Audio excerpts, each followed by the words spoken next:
vraiment nulle en début.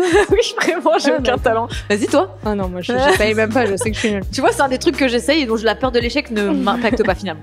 L'épisode a commencé. Enfin, on commence. L'épisode a commencé. Bonjour Alexandra Guérin. Bonjour, tu sais qu'il y a trop de gens qui Camille m'ont dit ouais, t'as une voix toute douce et tout. Je dis non, attendez, écoutez la suite de l'épisode parce que c'est le début. Oui, je peux avoir une voix douce quand je parle à voix basse, mais sinon pas du tout. Merci de nous écouter. Bienvenue dans le podcast Piquante. Et aujourd'hui, nous allons parler de... Voilà. Exactement. Non, mais en fait, c'est parce que j'ai toujours envie de le dire en anglais, mais je sais qu'il faut que je le traduise en français. Fais les Donc deux. aujourd'hui, nous allons parler des styles d'attachement en amour. Et en anglais? Attachment styles. Voilà. C'est Alors, plus chic en anglais. qu'est-ce que c'est les styles d'attachement? Finalement. J'aime bien quand tu me poses des questions comme si on était dans les maternelles. J'adore cette émission. Moi aussi, j'adore je suis pas du tout intéressée par le sujet, mais j'adore. Bah, figure-toi que les pédopsychiatres de Tiwa sont tout le temps sur les maternelles. Ils ont rencontré Agathe Le Caron, ça veut dire? Ouais. Je l'aime trop. Ouais. Je leur dirai. Les styles d'attachement, c'est... Comment on peut décrire ça? Ton style d'attachement. Yes. Alors, maintenant qu'on sait ce que c'est, en enchaîne. amour. Non, mais dans tes relations amoureuses, finalement. Donc, ta façon de te comporter avec l'autre en amour. Donc, il y en a 4. Enfin, il y en a 4. Selon différents médias et supports. Il y en a 4 études qui peuvent se mélanger entre eux. Donc, voilà. c'est pas très clair. Il y en a même, au départ, il y en a 3. Mais bon, on va dire qu'il y en a 4. Pareil, souvent, c'est plutôt en anglais parce que moi, j'ai lu le livre, genre best-seller là-dessus, qui s'appelle Attached. Il est en anglais. Et du coup, le premier, c'est Secure. Sécurisant. Donc, t'es safe, quoi. T'es au top. Tip top. Inside joke. Le deuxième, c'est anxieux. Connais pas. On y viendra. Le troisième, c'est quoi? Évitant. Avoidant. Évitant. On est très, très bilingue sur ce podcast, vous allez voir. Et fluent. Et le troisième, c'est... Disorganized. Désorganisé. Moi, celui-là, je le connaissais pas. Dans mon bouquin, il y est pas. Donc, je décide. Désorganisé, c'est il y en a chaotique. Partout. Voilà, c'est ça. Ouais, c'est plus ça. Ouais, ils auraient dû l'appeler chaotique. Mais tout à l'heure, j'ai lu qu'il y avait un truc où il l'avait traduit en chaotique. Ok. Voilà. Make sense. Donc, c'est quelque chose qu'on a découvert, enfin, que moi, j'ai découvert. Je sais pas si toi, c'est moi qui t'en ai parlé ouais. ou ok. Après les ruptures, encore une fois, putain, c'est redondant cette histoire. Ah, on dirait qu'on est né au moment de nos ruptures. C'est-à-dire qu'avant ça, il s'est rien passé. On n'a jamais existé avant. Non, mais justement, moi, ça m'a paru dingue qu'après la rupture, je découvre ce truc-là parce que je me suis dit, mais comment, moi qui adore la psychologie, les love language, tous ces trucs-là, ça m'intéresse. On en parlera aussi certainement d'ailleurs. Ouais, en général, ça m'intéresse. Alors, je suis pas là en train de lire, comme j'ai fait là, des bouquins de 400 pages sur le sujet, mais ça m'intéresse quand même. Et là, je n'avais jamais entendu parler de ce truc-là. Je suis tombée dessus, évidemment, sur notre plateforme préférée, qui n'est autre que TikTok. Bien sûr. C'est de la psychologie, TikTok, mais finalement. parce que ta For You page, elle est toujours super bien faite. Quand Bien t'es en rupture, elle te propose que des trucs de rupture, bref. Et tu tombes sur les psychologues TikTok qui sont top, hein, dit en passant, certains. Et qui parlaient de ça. Donc, je me suis dit, attends, parce que je voulais être dans ma healing era, lire des livres. Donc, je suis allée m'acheter des bouquins pour être un petit peu plus intellectuelle. Et j'ai mis des lunettes. Exactement. Et voilà. Et du coup, j'ai découvert ça à ce moment-là et je me suis dit, dinguerie, que je connaissais pas ça avant. Moi, il y a un truc qui me choque particulièrement, c'est que sur les 4 styles aujourd'hui, en tout cas reconnus, il y en a qu'un qui est sain. Ah oui. C'est terrifiant parce que tu as genre vraiment sécurisant, là je suis bien, et les autres c'est anxieux, désorganisé et chaotique, enfin non, évitant. Voilà. Donc c'est très, d'ailleurs, ça en dit long sur notre façon de gérer nos relations amoureuses dans notre société actuelle. Encore une fois, moi j'ai lu ça dans mon livre, mais tout à l'heure on a regardé encore un peu pour avoir l'air un peu plus renseigné. Et Secure, c'était celui où il y a 60 à 70% de la population. Je n'y crois pas une seule seconde. Qui sont ces gens? Non, mais ou alors où sont-ils? Voilà. Pour moi, ce sont des gens qu'on ne voit pas sur Internet, parce qu'on est tellement tous fucked up sur les réseaux sociaux que je vois aller 2% ou pas notre génération en tout cas. Ouais, voilà. Et pas dans les grandes villes. Non, voilà. Genre, on parle de provinciaux de 45 ans, quoi. Littéralement, c'est pas nous. On vous adore. Hein, mais vous avez beaucoup de chance. Moi, je préférerais. Apprenez-nous. Si vous êtes provincial et que vous avez 45 ans et que vous êtes sécurisant, envoyez-nous des messages. On a des choses à se dire. Mais en tout cas, en tant que femme qui rencontre d'autres hommes pour faire des relations à Paris, dans les milieux dans lesquels on vit, avec notre génération et Internet, les sécures ne sont pas très présents. Moi, ils sont même inexistants. Voilà. Mais d'ailleurs, vous pouvez faire les tests sur Internet. Alors, ce sera probablement pas les meilleurs tests, les plus profonds, mais vous pouvez essayer. Mais en général, quand on vous dit les 4, déjà, si tu as un peu d'analyse de toi-même et que tu t'as fait des légères introspections sur tes dernières relations, tu sais dans quelle case tu te situes. Ça peut être surprenant. Mais oui, voilà, c'est ça que je voulais dire, c'est que d'où ça vient à la base, c'est que ça vient de l'enfance. À la base, ton attachment style, il est relié à ton enfance. C'est des études qui ont été au départ développées sur les enfants par rapport à leur style d'attachement avec leurs parents. Et en fait, comment tes parents répondent à tes besoins, au fait de quand tu as besoin qu'on t'écoute, tu as besoin d'aide, etc. Ça crée ton style d'attachement. Et ensuite, évidemment, tous les drames que tu vis dans tes relations d'adultes peuvent aussi te guider. Mais tu vois, ça a du sens parce que donc on va donner nos styles à toutes les deux, on va y venir. que vous sachiez. Mais ça a du sens parce que on en a parlé déjà précédemment et je pense d'ailleurs on a dans nos tuyaux l'idée de faire un épisode sur la famille parce que c'est un sujet qu'on aborde très régulièrement dans le podcast et qui mérite d'être approfondi. Ouais. Mais toi qui as qui a grandi dans une famille séparée finalement. Oui, mes parents sont séparés tard quand même. Séparés tard, 16 ans. Et il y a toujours quand même toujours très proche. Voilà, c'est ça. Donc il y a ça. Mais tu vois, comme tu disais par exemple avec le sport, t'as toujours été poussée, t'as toujours, tu vois, il y a tous ces trucs-là. Et moi, alors mes parents ont toujours été ensemble. J'ai grandi dans une famille plutôt saine, mais il y a ce truc qui est arrivé, qui est la maladie de mon père, qui est arrivée quand j'avais 11 ans. Donc finalement, et qui a beaucoup préoccupé ma situation familiale et ma mère et tout. Donc quand t'as 11 ans, c'est le genre de truc un peu violent où tu peux potentiellement te sentir délaissé ou en fait, en tout cas, je m'en rendais pas compte sur le moment et je m'en rends toujours pas compte aujourd'hui. Je dis pas que c'est le cas, mais j'ai grandi de façon différente probablement d'enfants qui n'ont pas eu de problème jeunes. Et ça a certainement... Et je dis pas, j'ai jamais manqué de rien. Enfin, tu vois, genre j'ai toujours eu ce dont j'avais besoin. Mais ça, je pense que oui, ça a joué sur mon style d'attachement aujourd'hui, quoi. Bah c'est ça qui est dur aussi, c'est que quand on parle de ça, tu vois, moi quand j'y pense, si je lis les pourquoi, peut-être probablement dans mon enfance on m'a traité entre guillemets ou parlé de cette manière, c'est dur de blâmer nos parents aussi en se disant ils ont fait ça ou ils auraient pu faire ça parce que moi maintenant aussi je suis mère donc je sais, tu te dis je vais pas reproduire les trucs de mes parents et tout, mais en fait on crée tous des traumas à nos enfants sans le vouloir. Évidemment. En fait c'est des traumas à une échelle différente évidemment, mais tu penses toujours en tout cas essayer de faire du mieux que tu peux. Essayer de faire mieux, mais tu crées autre chose, quoi. Tu vois, moi je sais que ma mère elle a juste fait elle était juste elle-même, quoi, et elle était très bien, mais probablement il y a des moments où c'était pas ce dont moi j'avais besoin et ça a développé ça chez moi. Donc ça peut paraître hyper négatif et hyper genre dans le jugement sur nos parents ou sur la façon dont on a été élevés ou éduqués, mais c'est pas du tout le cas, c'est plutôt une analyse mais sans jugement, tu vois. C'est plutôt comme ça. Voilà, maman, je voulais juste te rassurer. Pareil, maman. C'était tout très bien les séjours chez Pierre et Vacances. Moi aussi, je suis allée chez Pierre et Vacances. À Moliette, c'est exactement. Ah bah tiens. Et donc, du coup, commençons. Quel est ton style d'attachement? Alors moi, je suis... Non, c'est moi qui vais dire.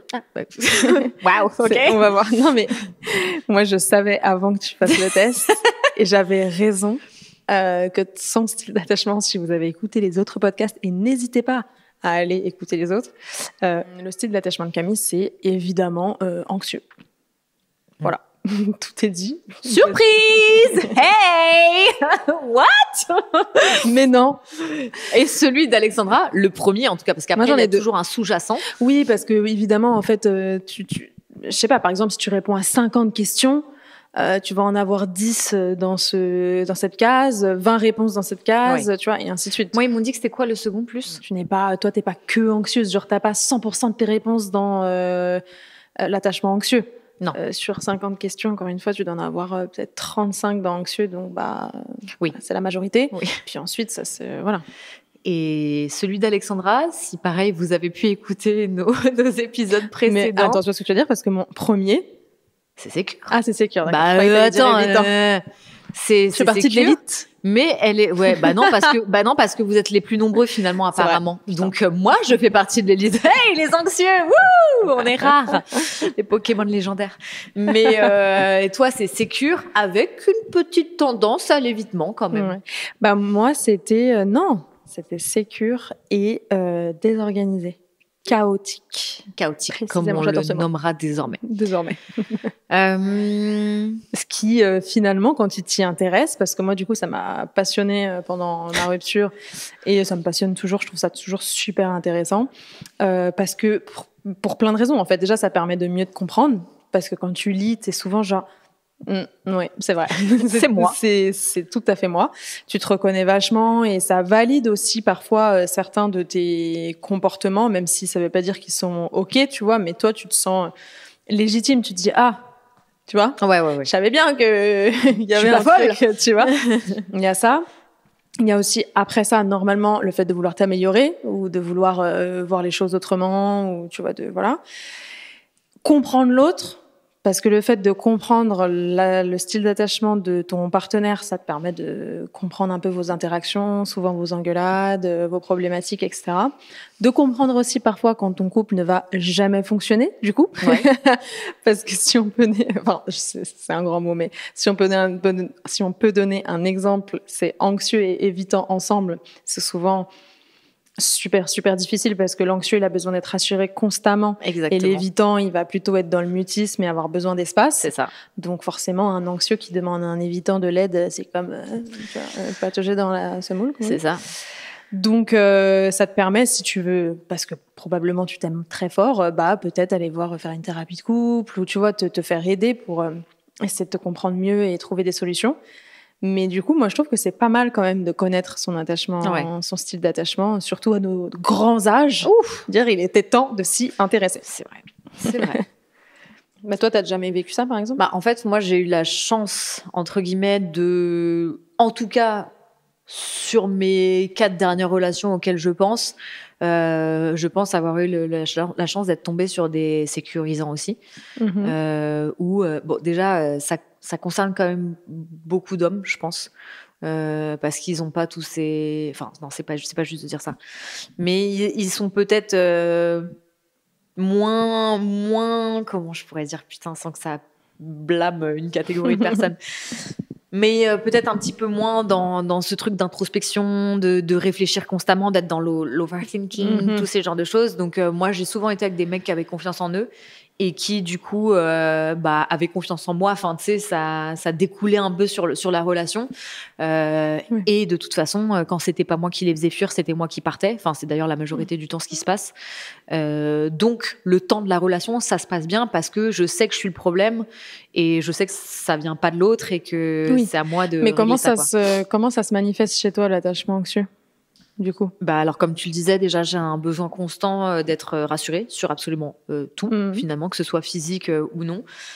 J'ai aussi un peu cette peur de l'abandon, je pense, qui est assez étrange parce qu'à la fois, comme j'ai pu l'expliquer dans des épisodes précédents, pour moi, toutes les relations ont une fin et ça fait partie du process. Et tu vois, j'accepte l'idée que ça se termine un jour. Mais je pense que j'ai un peu ce truc-là de me dire que j'aime que ça se termine quand je le décide. Tu vois. Même si... ça se relie à ton enfance, tu vois. Tout de suite, le truc de l'abandon. Tu vois, ton père qui était malade, tu savais pas... Du jour au lendemain, ça pouvait en fait, changer. Il y a tout un truc dont je me suis pas rendu compte sur le moment et que j'ai réalisé, en tout cas en arrivant à l'âge adulte ou justement en consultant des professionnels de santé et tout. C'est que quand mon père, par exemple, faisait de longs séjours à l'hôpital, que ma mère partait le voir, avec lui. Absente, ou que elle était pas là qu'elle était là quand je rentrais du collège, mais que c'était des moments qui étaient très difficiles pour elle. Elle n'était pas forcéément disponible comme j'en avais besoin, en tout cas, encore une fois, et des choses qu'elle ne pouvait pas forcément savoir parce que moi, j'étais pas capable de le retranscrire à l'oral. Enfin, tu vois, quand t'as 11 ans, t'es pas capable de faire ces demandes à ta mère en disant, maman, là, j'ai besoin que tu sois avec moi. Enfin, tu vois, en plus, tu vois que ta mère, elle traverse un truc hyper difficile et tout. Et je pense que ça a créé ces trucs-là chez moi de me dire, de toute façon, je me débrouille seule. En tout cas, je peux compter que sur moi-même, entre guillemets. Enfin, tu vois, je vais apprendre à le faire. Et je pense que oui, c'est sûr que ça vient en partie de là, quoi, tu vois. Oui. Ouais. Donc voilà. Et ça se manifeste comment autrement? Comment ça se manifeste? Parce que moi j'ai des idées. Alors comment ça se manifeste? Par une absence de confiance quasiment totale en l'autre, pour ne pas dire totale. Hein, c'est-à-dire que je pars du principe que on ne me dit jamais la vérité. Notamment vis-à-vis particulièrement des autres femmes, où je pars du principe que toutes les autres femmes, en tout cas si je suis dans une relation hétérosexuelle comme ça a toujours été le cas, sont des dangers potentiels. Des menaces. Voilà, des menaces, exactement. Que si cette personne est avec moi, c'est parce qu'elle n'avait pas le choix, ou en tout cas qu'elle se rendait pas compte à l'instant T de la galère dans laquelle elle s'est mise. Et tu sais, je suis un peu dans ce truc-là de se dire bon bah de toute façon, tôt ou tard, il trouvera mieux que moi. Soit bien sûr. Soit un peu, t'es carrément dedans. Oui, complètement. Soit il me trompera, il le fera dans mon dos, soit il finira par me quitter et je lui souhaite et voilà. Mais du coup, on peut comprendre plein de tes témoignages depuis le début où tu dis, de toute façon, je crois pas en l'amour, ça va se terminer. De toute façon, ça a à peine commencé que tu sais déjà que ça va se terminer. C'est sûr. Voilà. Tu vois, là, on relit ton... Et ça peut mener à des comportements tels que fouiller dans les téléphones. Ce qui, au final, j'ai pas fait forcément, déjà pas toutes les relations, mais surtout quand je l'ai fait, attention ce que j'ai trouvé, souvenez-vous. Donc voilà, il faut aussi, pour moi, comme tu me l'as dit souvent, il n'y a pas de fumée sans feu, comme Ryan a pu te le dire. Donc du coup, voilà, il y a des choses aussi qu'il ne faut pas ignorer, et je sais que j'ai tendance à, voilà, l'instinct bien sûr, que j'ai tendance à tout extrapoler. Voilà, c'est ça, merci, tout extrapoler, mais que ça ne vient pas de nulle part, il y a toujours un petit peu un truc. Là, par exemple, la relation dans laquelle je suis actuellement, je la sens saine parce que la personne avec laquelle je suis se veut justement très rassurante, très présente, très à l'écoute, alors que en plus le pauvre, la période dans laquelle je suis depuis plusieurs mois maintenant et qui correspond au début de notre relation, honnêtement je lui montre clairement pas les meilleures facettes de moi. Donc il aurait pu détaler, prendre ses jambes à son cou, il pourrait aussi fauter, mais à la fois je le crois, et pour autant oui, t'es toujours dans tes petits travers quand même. Oui, fouiller, tout ça, c'est ton truc, quoi. Voilà. En effet. Tu vas être... En fait, même si c'est pas son téléphone à lui que j'ai dans les mains, tous les outils que j'ai via mon propre téléphone déjà, je vais m'en servir. Donc à savoir fouiller la liste des followings, tout ça, comme on a pu... Les réseaux sociaux. Voilà, les réseaux sociaux, on y revient aussi toujours. Et toi, comment ça se traduit? C'est quoi déjà même... Alors moi, Sécure, ça se traduit que je suis au top de ma forme. Non, globalement sécure, on va pas en parler parce qu'en gros, non, mais attends, t'es parce safe, que quoi. Toi, t'es sécure, mais t'es peut-être tombé sur des hommes qui ne l'étaient pas. Ah oui, probablement, mais comme tu disais, déjà, moi, je connaissais pas ce truc-là avant, donc je l'avais jamais analysé. Le côté sécure, c'est ce qu'on a dit dans plein d'autres épisodes aussi, c'est que moi, j'ai plutôt confiance en moi, donc je pars du principe que si ça se passe bien, tant mieux, ça se passe pas bien, c'est toi qui as tout perdu, ciao, bisous, tu vois. Enfin, je m'en fous, je suis un peu genre, voilà. You're lost. J'essaye d'être digne, quoi, disons. Du coup, sécure, c'est que moi, par exemple, je fouille jamais trop. Enfin, je l'ai fait, évidemment, je l'ai fait, mais ça me vient pas tout de suite à l'esprit. C'est pas un truc que je fais. Je regarde pas le nombre d'abonnés, le nombre d'abonnements, la liste de following. Je l'ai fait aussi, mais parce que mon intuition m'a dit que, tu vois, mais c'était très rare. Enfin, je réfléchis, ça m'est vraiment arrivé super rarement. J'ai pas forcément besoin qu'on me rassure tout le temps. Une fois que je me sens bien, je suis assez safe, quoi, finalement. Et l'autre, le désorganisé chaotique, ça c'est plutôt dans les conflits que celui-là je le reconnais. C'est vrai que moi, quand je rentre dans un conflit avec la personne que j'aime, il y a deux solutions. Soit je déballe tout, puis ça peut aller très loin, tu vois, ça peut être très fort. Soit je me remets complètement dans le mutisme, et ça, c'est la solution que je reconnais le plus récemment. Je vais tout de suite, parce que... Alors, soit c'est complètement mon style d'attachement et c'est comme ça que je le comprends, mais c'est aussi le fait que j'ai toujours une forte personnalité, j'ai toujours eu tendance à dire tout ce que je pensais, machin. J'adore pas le conflit, mais j'en ai pas peur. Ouais. Donc voilà, si j'ai un truc à dire, je vais y aller. Je me suis rendu compte que c'était pas toujours positif pour les autres aussi, surtout. Et donc je me suis dit, le mieux que je puisse faire, c'est peut-être de me taire finalement, parce que je sais que si je parle, ça va s'envenimer. Donc du coup, je rentre dans ce truc de mutisme, mais au-delà du mutisme, je n'ai aucune émotion. C'est-à-dire que vraiment, je n'arrive même pas à avoir d'empathie pour l'autre. Par exemple, je peux être en couple avec quelqu'un, être très amoureuse, l'autre pleure. Ça va encore plus me tendre. Je n'arrive pas à avoir de l'empathie. Je me dis pas, ça y est, ça se désamorce parce que je vois l'autre pleurer, alors ça me fait de la peine. Non, tu m'agaces. Tu vois, et je rentre vraiment dans un truc hyper... je me braque en fait. Ouais. Je me braque complètement. J'ai plus d'émotions, plus d'âme, plus rien. Quoi. Ouais. Je suis fermée totale. Et donc... vide, c'est trop bizarre. Et donc là, celui-là, chaotique, il y avait cette description sur les conflits, et là, je me reconnais bien là. Je me reconnais bien là. Moi aussi, je te reconnais bien, ouais. Mais pas que en amour, pour le coup. Ouais, c'est vraiment, vraiment en amour. Après, du coup, maintenant que je le connais aussi, j'essaye de faire mieux, même si c'est pas facile, parce que quand t'es dans le conflit, c'est quand t'es déclenché, en fait. Et à partir de ce moment-là, c'est super dur, moi, je trouve, même si tu le sais, ton cerveau sait, quand t'es en train de dire de la merde, tu sais que t'es en train de dire de la merde. Bien sûr. Quand t'es en train de faire de la merde, tu sais que t'es en train de faire de la merde et tu te dis, pourquoi je le fais? Je le fais quand même, tu vois. Mais je vais au bout de mes idées. J'essaye de faire mieux, mais c'est pas toujours facile. Et pour le coup, j'ai une très bonne analyse de moi-même et de ma personnalité. Et quand même, depuis mes 16 ans, par exemple, on va dire, 16-17 premières relations à maintenant, je me suis tellement calmée, pour le coup, par rapport aux conflits et aux gestions de ces trucs-là. Je trouve que je fais mieux. Mais du coup, les gens qui me rencontrent maintenant, comme Ryan par exemple, vont se dire mais tu pourrais faire ça ou ça mieux, ou il y a peut-être ça qu'on peut discuter, machin. Je vais le dire, putain, mais déjà tous les efforts que j'ai fait pendant toutes ces années, pardon, mais ça se voit que toi tu m'as pas connu il y a 15 ans, parce que... Donc ça, c'est un peu dur à gérer, je trouve. Et après, dans les relations, là, en ce moment, il faudrait que Ryan il fasse le test. Mais je pense que tous les deux, on n'est pas des styles d'attachement qui matchent parfaitement au départ.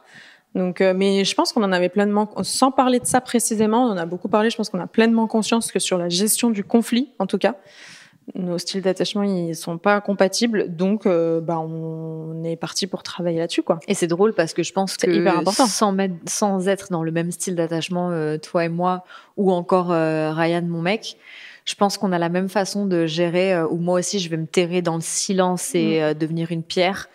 Quand mon mec va essayer à chercher à me tirer les verres du nez pour justement, là c'est ça, tu vois, ils ont la même façon de venir au bout de tout ça, quoi. Ouais, Ryan il désamorce par exemple très très vite. Tu vois, lui à l'inverse, s'il me voit avoir la larme aux yeux ou pleurer, tout s'arrête. Oh ça y est, désolé mon amour, ça y est, on se calme et tout. Moi pas du tout, tu vois, j'arrive pas à faire ce truc-là, j'arrive pas à avoir autant d'empathie, je peux pas désamorcer aussi vite. En fait. Une fois que tu m'as fait monter tout là-haut, il me faut quelques heures. D'ailleurs, j'avais vu ça sur la colère chez les enfants. Ça marche chez les adultes, mais qu'une fois qu'ils sont rentrés dans une crise, parfois c'est 6 à 8 heures pour, je sais plus c'est quoi l'hormone de la colère, pour que ça redescende et que tu puisses avoir une discussion sensée et claire avec eux. Parce qu'en fait, si tu redémarres, ça, genre une demi-heure plus tard, tu retournes dans le truc, ça repart, quoi. Peut-être qu'on a 8 ans. C'est un peu pareil chez nous, hein. Mais voilà.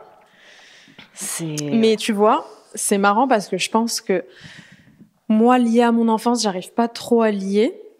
Faudrait que je pousse le truc pour savoir quels sont les comportements. Moi, je pense que mon père, parce qu'on parle souvent de nos mères, mais moi, je pense que mon père était pas très à l'écoute de mes émotions quand j'étais petite, mais pas parce que je m'entends très bien avec mon père, c'est, voilà, mon binôme, mais parce que c'est l'ancienne génération. C'est ça. Genre, tu m'as gonflé. Tu vois, tu chouines là? Ah bah non, tu vas arrêter. Le mien, c'était plus, pour le coup, il était je trouve, relativement à l'écoute, mais il était très fermé. Mon père, il était très terre à terre, très, tu sais, et du coup c'était comme ça. Enfin, comme je suis devenue mon père, donc c'était comme ça et pas autrement. Oui, pareil, tu vois, c'était donc je pense aussi que ça vient de là. Ouais, bien sûr. Moi, je pense que ça vient de là, le fait que je me sens pas forcément entendue ou écoutée. Donc, soit j'aurai besoin de crier, soit je vais faire en sorte d'attirer l'attention pour qu'on m'écoute, en fait. Tu vois ce que je veux dire? Donc, de rentrer dans le mutisme et qu'on me dise qu'est-ce qu'il y a. Enfin, tu vois, je pense que mon père, il était pas trop dans ça et ça l'intéressait pas fondamentalement. Bien sûr, je pensais, quoi.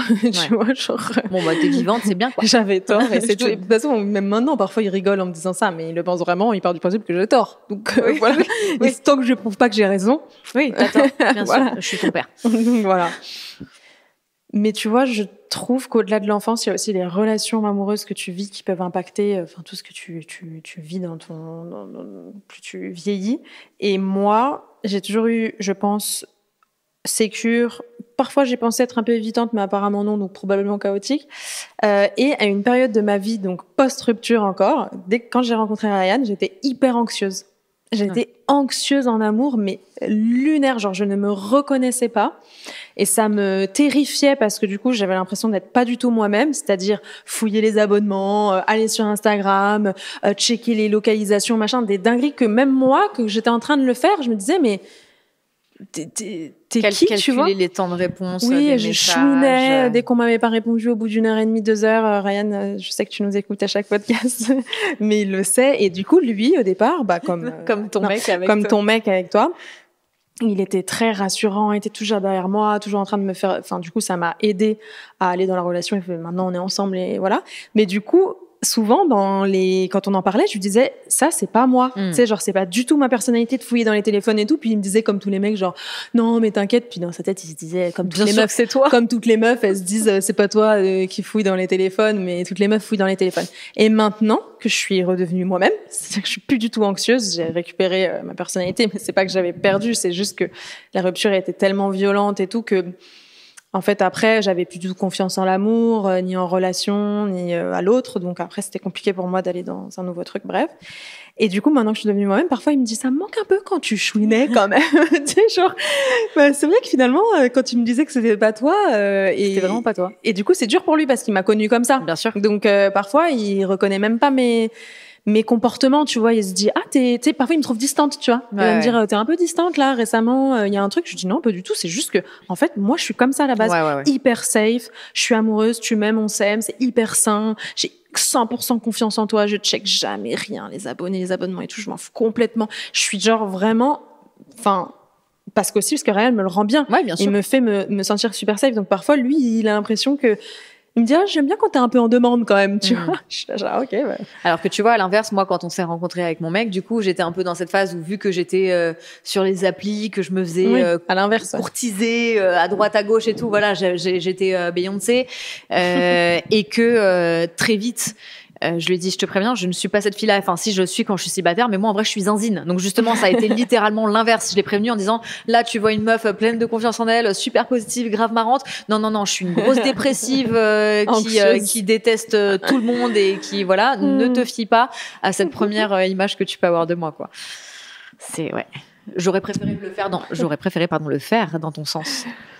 Oui, c'est c'est bien la preuve que tu peux modifier ton style d'attachement et que potentiellement tu peux réussir à aller dans le sécure. Tu vois, enfin tout le monde, pas toi précisément, mais tout le monde quoi. Tu peux.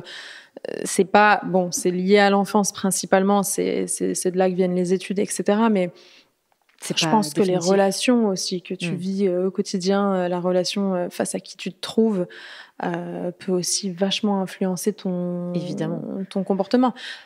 Après, c'est aussi une période de ta vie parce que moi, par exemple, je sais que demain, si je rencontrais quelqu'un qui était super évitant, ça marcherait pas parce que moi, c'est pas que j'ai besoin d'être rassurée parce que je suis anxieuse ou quoi, mais c'est juste que moi, j'aime bien l'amour, quoi. Moi, j'aime bien quand on est là, qu'on s'aime. Il y a pas ce que je te tire les verres du nez. Tu vois, genre parfois, je lis sur les réseaux, je tombe sur des trucs. Ouais, mon mec, il veut pas me tenir la main. Mon mec, comment ça, il veut pas te tenir... Qu'est-ce qu'on raconte là? J'ai pas compris. Attends, tu vois, moi, je pourrais jamais être dans une relation comme ça aussi parce que justement, je suis sécure. Et que j'ai à ce point confiance en moi et je suis assez digne entre guillemets pour savoir que c'est pas ce que je mérite là, tu vois, ou pas ce que j'ai besoin en tout cas, et donc j'y vais pas quoi. Mais de toute façon ça revient toujours à ce qu'on dit tout le temps, c'est que bon, déjà le truc du quand il y a un doute il y a pas de doute machin tout ça, ça on l'a répété des milliards de fois, mais à la fois c'est toujours la personne en face de toi qui change la donne parce que le fait de te retrouver avec un partenaire qui te met complètement en confiance peut tout à fait modifier ton appréhension vis-à-vis de l'amour et des relations en règle générale. Après, encore une fois, t'as des gens qui sont tellement profondément fucked up comme moi je peux l'être que ça va bien au-delà de ça. C'est-à-dire que moi, mon mec, comme je disais, il est ultra sécurisant et tout. Mais je pense que j'ai tellement besoin, moi, de modifier profondément ce qui ne fonctionne pas chez moi. Mais de toute façon, voilà, c'est ça que je voulais dire, c'est que pour arriver à changer son style d'attachement, c'est un peu comme tout. De toute façon, c'est tendre vers une meilleure version de soi-même, s'améliorer travailler sur toi-même. C'est ça. Oui, parce que c'est important comment est l'autre pour que la relation fonctionne, disons. Mais comme pour toute la psychologie de manière générale, ton état mental ne doit pas dépendre de quelqu'un d'autre. Tu vois, donc là, on peut parler de dépendance affective, mais on peut aussi parler de, tu vois, genre. t'as envie d'aider quelqu'un souvent. Par exemple, si t'es en couple et que l'autre il va mal, t'as envie de l'aider, t'as envie de faire. Mais malheureusement, si c'est pas lui qui fait le travail, toi tu peux être un support, l'accompagner, toujours discuter avec les gens, tu vois, être disponible pour eux, mais tu peux pas faire le travail à leur place. Il faut que la décision vienne de la personne. Bien sûr, c'est impossible. Donc tu ne peux pas te dire, ok, moi dans cette relation j'ai un style d'attachement anxieux. Peut-être que si j'étais avec quelqu'un qui était sécure, je serais sécure. Non. Ça peut t'aider, mais ça vient de toi. Tu vois, genre, c'est toi qui crée ce truc-là aussi parce que c'est plus deep. Il y a l'enfance, c'est beaucoup plus deep que ça, tu vois. C'est pas juste le partenaire. Je pense de toute façon des sujets qui sont hyper actuels déjà, comme on le disait tout à l'heure. Mais pour moi, c'est hyper central. Enfin, c'est hyper centralisé parce qu'on revient toujours à ce truc-là de prendre soin de soi, en fait. Et moi, je sais que c'est un truc que je ne fais pas, puisqu'on en a parlé aussi dans un autre podcast, notamment sur notre façon de gérer la rupture et l'après-rupture, à savoir d'abord se poser et prendre le temps de se retrouver avec soi-même avant de s'impliquer potentiellement dans autre chose pour recommencer. Et moi, je sais que j'ai foncièrement le même pattern dans beaucoup de mes relations parce que je ne prends pas ce temps-là pour moi et que surtout je ne fais pas le travail nécessaire sur moi parce que je pars du principe que c'est trop tard ou que de toute façon je suis trop abîmée entre guillemets, tu vois.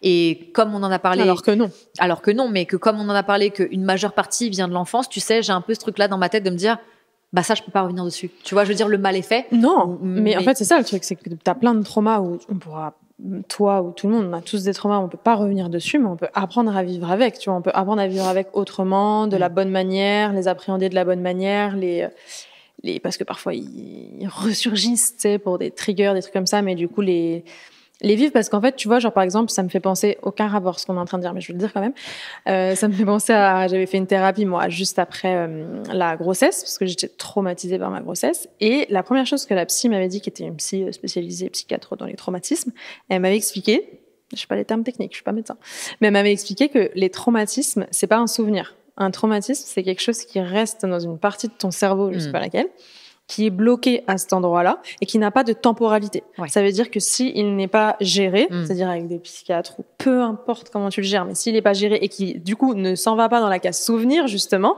qui reste dans la case trauma, et ben, il peut être déclenché sans aucune temporalité pour tout et rien, avec une odeur, avec un son, avec machin, comme PTSD, genre les gens qui reviennent, je sais pas, qu'on fait la guerre, et puis après ils entendent un bruit de porte, et tu vois, en fait, c'est des déclencheurs.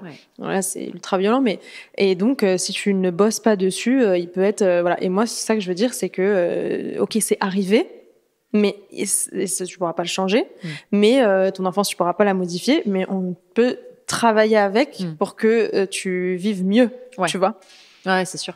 Mais il y a notamment cette technique qui s'appelle le MDR, qui est de plus en plus connue aujourd'hui, de plus en plus pratiquée aussi, qui se base sur les mouvements des moi j'en ai fait pas mal, entre guillemets, et qui aide justement à revenir sur à débloquer des traumas. Voilà, des traumas qui sont nés de souvenirs douloureux ou autres, marquants en tout cas, et qui aident à se séparer un peu du côté trauma. Ouais, faire de la régulation émotionnelle aussi, ça s'appelle. Moi, j'ai fait ça. J'ai fait un peu des deux aussi. Bon, ça, c'est notre truc. Désolée, on va pas y aller. Trop compliqué. Mais voilà, tout ça pour dire que il y a un peu, enfin, c'est ancré en nous, quoi qu'il arrive, et qu'on a des styles d'attachement de toute façon, mais que c'est pas non plus pour autant que, voilà, il faut s'empêcher de fréquenter telle personne parce que typiquement les deux styles d'attachement ne vont pas ensemble ou quoi. Rien n'est comment on dit, définitif. Voilà, tu vois, tout peut évoluer. Tout peut évoluer, tout se travaille surtout, comme dans tout. Et c'est pour ça que moi je trouve que les thérapies de couple en début d'une relation, c'est pas mal aussi quand tu veux vraiment, parce que souvent on attend d'aller en thérapie ou ce genre de truc quand ça va vraiment, tu peux plus te blairer. C'est-à-dire là, ça y est, c'est mort. Alors il y en a un déjà qui est dead. Voilà, c'est ça. Alors que c'est déjà foutu, justement. Ouais, donc c'est très difficile de récupérer. Je trouve que d'y aller au début, pas forcément au bout de 2 semaines, mais genre tes premières années, au premier mois, parce que justement, tout va super bien, mais il y a ce truc, moi par exemple avec Ryan, j'ai ça, tout va super bien, mais les conflits, on peut avoir une gestion des conflits qui est compliquée, puisqu'on a justement des styles d'attachement difficiles. Lui, dans le conflit, il va être un peu plus anxieux, va avoir besoin d'être rassuré, alors que moi, comme on a dit tout à l'heure, je vais être dans le mutisme total, donc c'est parfois très compliqué. Et ben, je trouve que justement, tout de suite désamorcer ce truc-là, trouver des solutions, en discuter avec des spécialistes ou pas, mais en tout cas être très honnête là-dessus pour pouvoir l'améliorer. c'est ce qui va probablement aider à ce que la relation soit pérenne, tu vois, plutôt que d'attendre que ça se... Oui, c'est ça, parce que ça fasse un effet boule de neige, quoi. Et après, c'est mort, quoi. Au bout d'un moment, on peut plus voir l'autre de toute façon. Ouais, je suis d'accord. oui, ça, je suis tout à fait d'accord avec toi. Et du coup, j'ai une dernière question pour toi, parce qu'on a évoqué le sujet de l'enfance à plusieurs reprises. Oui. Est-ce que vis-à-vis de ça, tu fais attention à Tiwa? Oui, comme on disait tout à l'heure, j'essaye parce que tu sais que en tant que parent, c'est toi qui crée des traumas à tes enfants. Donc moi, j'essaye de pas reproduire des trucs. C'est des trucs tout bêtes. Par exemple, mon père, moi, quand j'étais petite, il détestait les petits bruits. Tu sais, les claquements de stylo, les bruits à table de couvert et tout. Et du coup, moi, aujourd'hui, je suis complètement misophone. Ça me rend zinzin, tous ces bruits. Mais c'est parce que mon père, il m'a traumatisée, tu vois, vraiment. Il insistait. Et puis, il était pas sympa, tu vois. Genre, il était en mode, tu arrêtes tout de suite. Et du coup, moi, parfois, je me surprends à faire ça avec Tiwa. Tu sais, elle fait un bruit, je suis là genre, tu sais. Et du coup, j'essaye de, tu vois, je me dis, non, tu sais, reproduis pas ce truc. Mais c'est hyper dur. Franchement, je sais que je fais vraiment de mon mieux. J'essaye d'être disponible comme je peux pour l'écouter, pour que si elle a besoin d'aide à ce moment-là, mais moi aussi je suis toute seule. Donc son père n'habite pas en France, il est pas là, donc alors elle l'adore, il se voit en FaceTime, mais techniquement je suis vraiment seule à porter la charge de et l'engueuler quand elle fait de la merde et la rassurer tout de suite après et machin. Et puis parfois j'ai des moments où je suis pas dispo moi-même émotionnellement et ça c'est super dur à faire. Où toi t'as une journée horrible, où je sais pas, t'es fatiguée, t'es drainée, puis là à ce moment-là elle a besoin. Alors si elle est triste, ok, mais parfois le fait qu'elle ait besoin d'aide, ça se transforme en colère, tu vois, en frustration. Et à ce moment-là, quand toi, t'es aussi frustré et tout, c'est super dur de reconnaître ce truc-là, tu vois, de dire, ok, peut-être que si mon enfant il réagit comme ça, c'est peut-être parce qu'il a besoin d'un câlin. Ouais, mais là, moi, j'ai pas envie de faire un câlin. Tu vois, genre là, je suis tendue, moi aussi.